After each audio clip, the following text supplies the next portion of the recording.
आइए पहले एक वीडियो देखते हैं। फ्रेंड्स, मैं जानता हूं कि पेपर लीक ये कोई मामूली विषय नहीं है।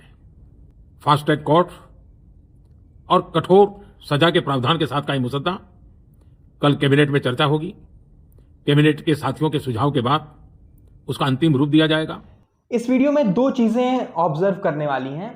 पहला तो ये जो इसका फॉर्मेट है वो सेल्फी वाला फॉर्मेट है जिसमें इंस्टाग्राम रील और यूट्यूब शॉर्ट्स अपलोड किए जाते हैं। और दूसरी बात ये कि ये रात के 12 बजे अपलोड की गई है।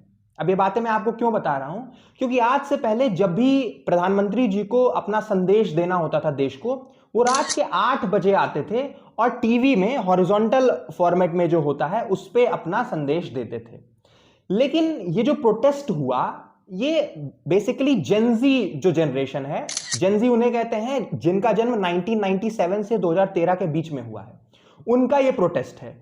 और उन्हें ये बात अब धीरे धीरे समझ में आ रही है कि ये जनरेशन टीवी नहीं देखती है और ये जनरेशन जो है वो दिन से ज्यादा रात में एक्टिव होती है, इंस्टाग्राम पे रहती है ये जनरेशन।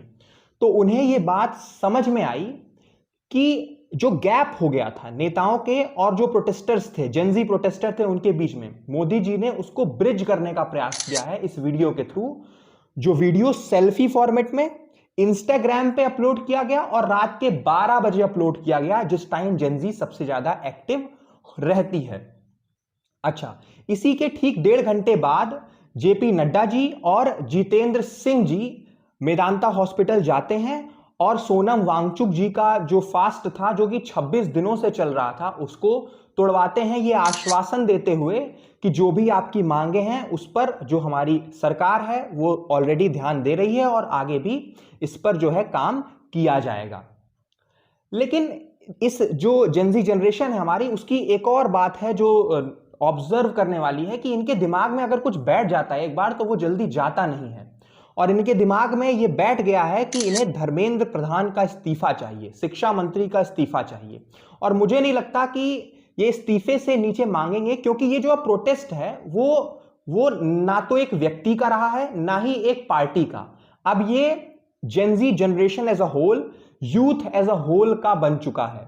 तो मुझे नहीं पता कि आगे क्या होगा, लेकिन मुझे एक बात मालूम है कि जो जेनजी जनरेशन है वो फनी भी है और सीरियस भी एट द सेम टाइम। और मैं इन्हें सीरियसली फनी एंड फनफुली सीरियस बोलता हूं एट द सेम टाइम। तो मुझे बस इतना पता है कि जो भी होगा वो सीरियसली फनी एंड फनफुली सीरियस तरीके से होगा। देखते हैं आगे क्या होता है। जय हिंद।